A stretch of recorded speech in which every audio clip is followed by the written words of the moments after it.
Berikutnya soal nomor 6 ya.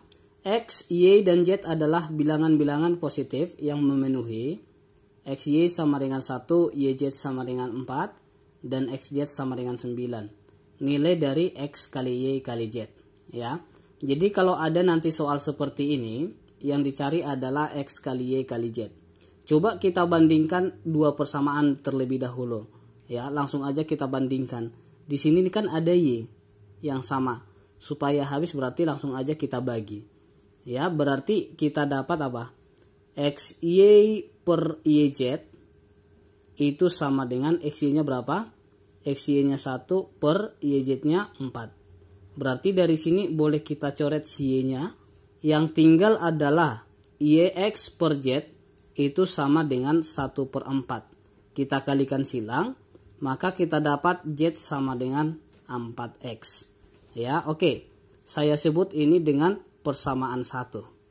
Ya, oke. Persamaan berikutnya di soal itu diketahui bahwa X dikali Z sama dengan 9. Nilai Z-nya tadi sebesar 4X. Berarti X dikali Z. Z-nya kita tukar jadi 4X sama dengan 9. Berarti X dikali X hasilnya X kuadrat. Maka 4X kuadrat sama dengan 9. Dari sini dapatlah X kuadrat sama dengan 9 per 4. Berarti X itu sama dengan akar dari 9 per 4. Plus minus 3 per 2. Tapi karena yang diminta di sini adalah yang positif. Maka nilai X yang kita ambil adalah 3 per 2. Oke. Setelah sudah dapat nilai X-nya, kita cari nilai Z ataupun Y. Di sini kan nilai Z itu sama dengan 4X. Maka Z sama dengan 4X. Z itu sama dengan 4 dikali X-nya sebesar berapa? Sebesar 3 per 2. Maka Z-nya sama dengan 4 bagi 2, 2. Kita kalikan dengan 3 sebesar 6. Oke, untuk mencari Y-nya, lihat yang ada persamaan Y. Ya. Di soal itu diketahui bahwa X kali Y sama dengan 1. Ya. X dikalikan dengan Y sama dengan 1. X-nya 3 per 2. 3 per 2 Y sama dengan 1. Maka Y-nya sama dengan 2 per 3. Udah dapat Y, dapat Z, dapat X. Berarti yang ditanya X kali Y kali Z. Langsung aja kita kalikan. Maka X dikali Y kali Z sama dengan 3 per 2. Dikalikan dengan Y-nya 2 per 3. Dikalikan Z-nya sebesar 6. Hasilnya sama dengan, oke 2 bisa kita coret, 3 juga. Maka hasilnya sama dengan 6. Jawabannya adalah B. Soal nomor 7. Joshua pulang sekolah pada waktu yang sama setiap hari.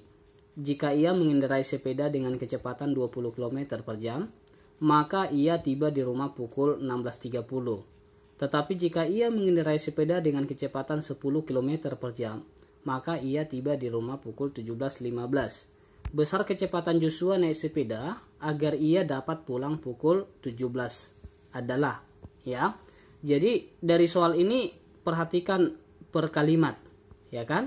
Yang pertama, si Joshua itu pulang dari sekolah menuju rumah, ya, sekolah menuju rumah. Jadi misalnya ini saya buat sekolah. Inilah sekolahnya. Dia mau menuju rumahnya. Di sini rumahnya kira-kira. Dimana pertama sekali dia mengendarai sepeda dengan kecepatan 20 km per jam. Berarti V1-nya itu sama dengan 20 km per jam. Nah, inilah kecepatannya. Dan ia tiba di rumah pukul 16.30.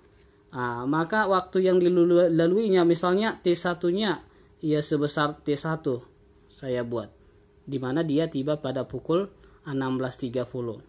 Baru katanya jika ia mengendarai sepeda dengan kecepatan 10 km per jam, berarti kecepatan keduanya, jika dia mengendarai sepeda itu sebesar 10 km per jam, maka berapa waktu yang dibutuhkan? Maka ia tiba di rumah pukul 17.15, ya. Maka T2-nya waktunya itu perhatikan. Pertama dia tiba 16.30. Ternyata kalau dia 10 km nyampenya 17.15. Berarti dia terlambat dari 16.30 berapa menit? 45 menit. Ya, berarti 45 menit itu Berapa jam? 45 per 60. Berarti 3/4 jam. Berarti T2-nya itu apa? Itu sama dengan T1 ditambah 3/4 jam. Jadi dia harus kita tukar satuannya terhadap jam. Ya, oke. Jadi ini dulu, dari sini kita cari dulu berapa kira-kira T1 sama jaraknya. Lihat, jarak yang ditempuh pertama pasti sama dengan jarak yang ditempuh keduanya. Sehingga dari sini boleh kita katakan bahwa jarak pertama yang dilalui si Joshua itu sama dengan jarak yang dilalui yang kedua kalinya. Di mana rumus jarak kita tahu adalah V kali T. Ya, berarti V1 T1 sama dengan V2 dikali dengan T2.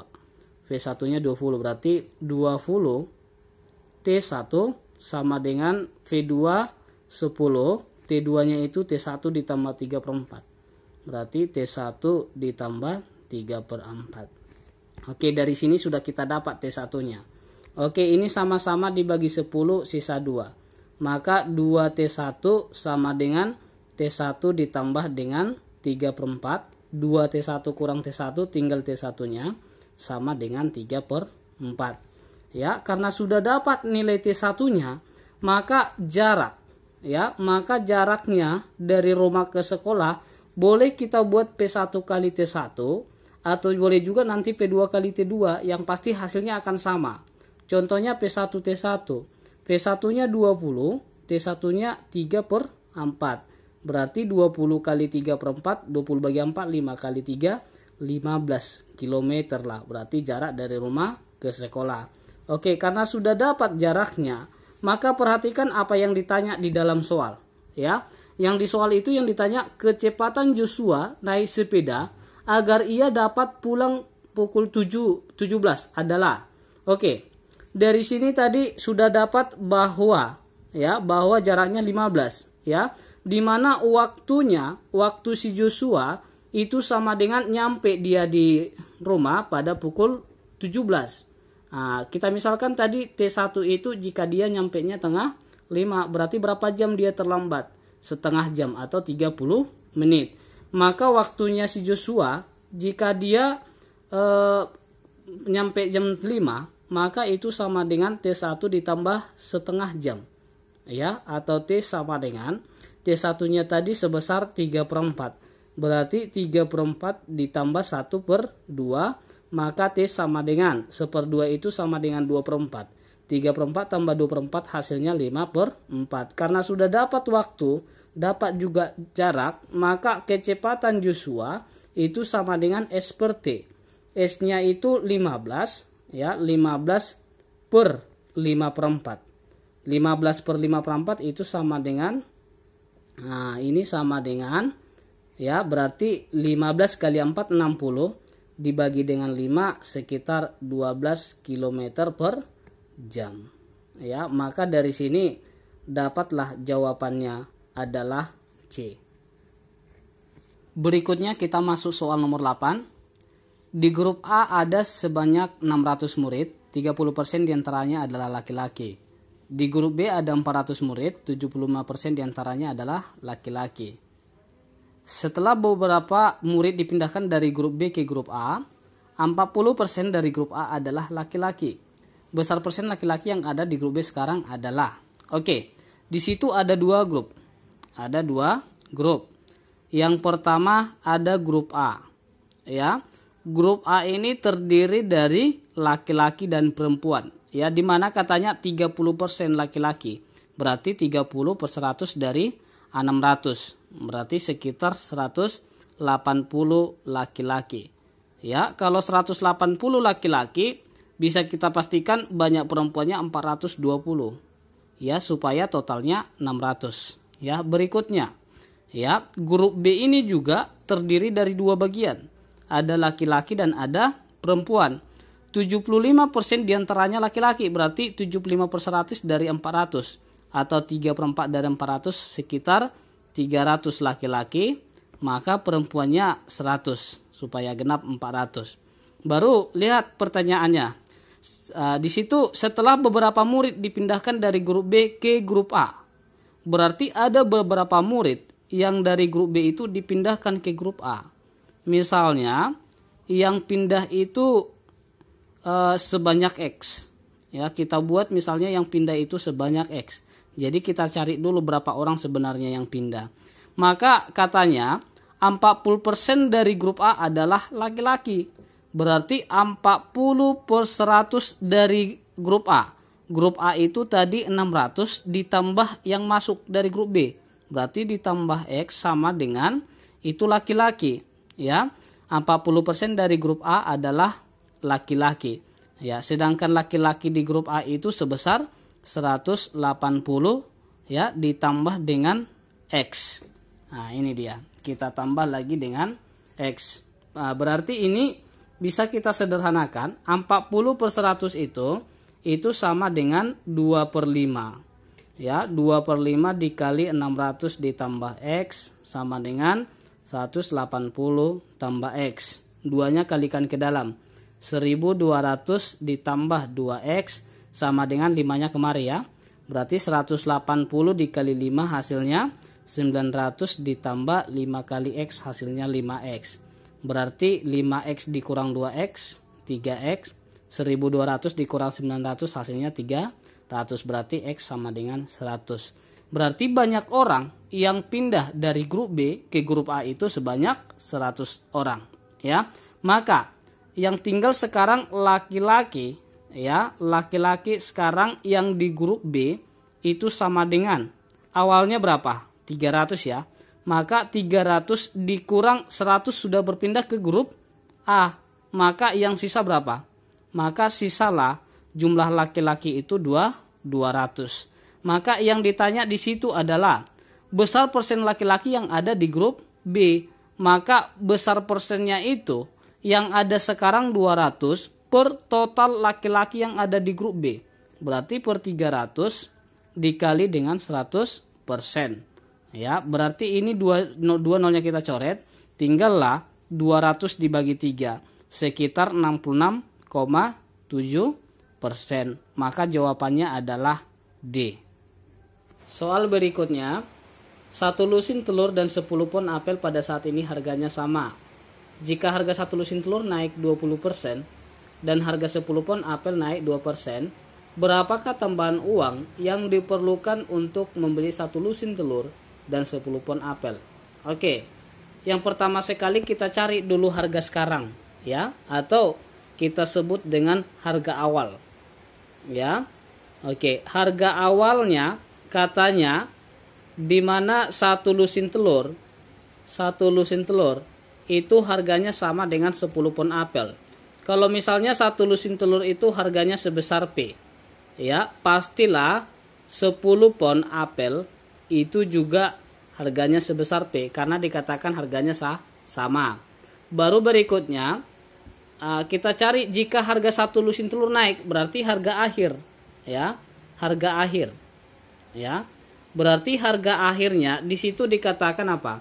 Di situ dikatakan bahwa harga 1 lusin telur itu naik 20%. Berarti kalau 1 lusin telur itu jadi berapa harganya? Berarti P ditambah naiknya 20%. Berarti 20 per 100 P. Ya. Baru ditambah, ya, ditambah harga 10 pon apel naik 2%. Berarti P ditambah 2 per 100 P. Ya. Jadi tadi harga awalnya berapa? Harga awalnya P ditambah P. Berarti sebesar 2P. Oke, harga akhirnya ini aja tinggal kita jumlahin. Ya, P itu sama dengan 100 per 100 P. Nah, berarti semua kita buat jadi per 100. Ya, berarti ini 100 tambah 20, 120. Tambah 100, 220. Ditambah 2, 222 per 100 P. Oke, ini boleh kita sederhanakan sama-sama bagi 2. Maka harga akhirnya 111 per 50 P. Karena yang ditanya adalah tambahan uang yang diperlukan, maka harga akhir dikurang harga awal, itulah tambahannya, ya. Berarti tambahan yang diperlukan itu sama dengan 111 per 50 P dikurang dengan berapa? Dikurang dengan harga awalnya sebesar 2P. Nah, berarti ini sama dengan 2 itu sama dengan 100 per 50. Maka 111 dikurang 100 hasilnya berapa? 11/50P. Karena dibutanya di situ dalam bentuk persen, maka dalam bentuk persennya sama dengan 11/50P ya per harga awal. Harga awalnya 2P ya. Ini kita kali dengan 100%. Ini sama-sama dibagi 50 berarti 2 ya. P-nya juga habis. Ya, berarti 2-nya juga kita coret. Maka sisalah dia 11%. Maka jawabannya adalah A. Kita lanjut soal berikutnya. Persegi pada gambar di bawah ini memiliki luas 1 satuan luas. Pecahan yang menyatakan luas daerah yang tidak diarsir. Jadi kalau persegi luasnya itu adalah sisi kali sisi. Jadi karena luasnya sama dengan 1, maka panjang sisinya juga sebesar 1. Ya, karena ini panjangnya sama, berarti ini bagi 2 sama besar. Karena panjang sisinya 1, bisa kita pastikan panjangnya ini setengah, ini pun setengah. Ya, ini dia 1. Ya, yang besar ini juga 1. Ya, oke, perhatikan.